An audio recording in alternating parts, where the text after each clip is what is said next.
Pre, mo sasakay ate. Sakay ate.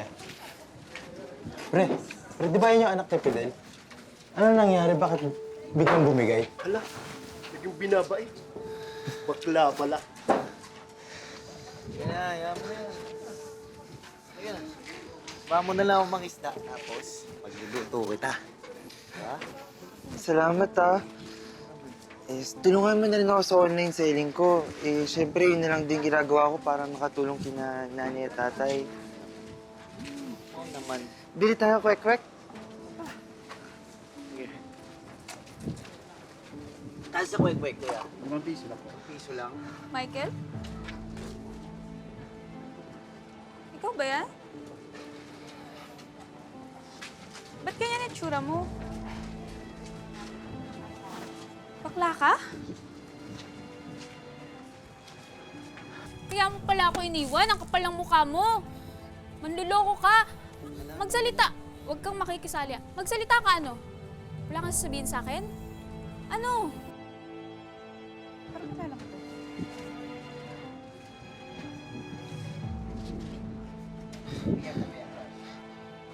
Janice, Aliana,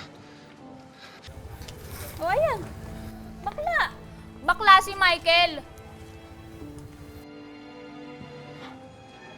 Ano ibig sabihin nito?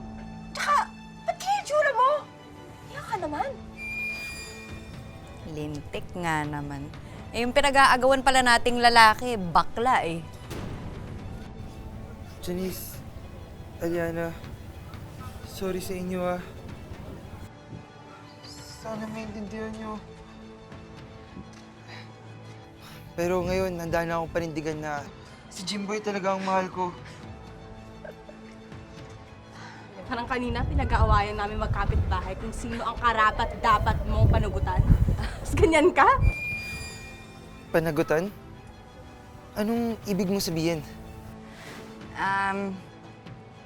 Buntis kaming dalawa eh. Parehong ikaw yung ama.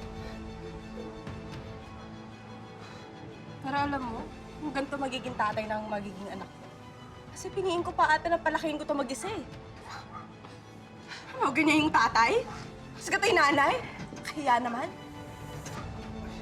Huwag naman ganun. Ayoko naman pag-usap.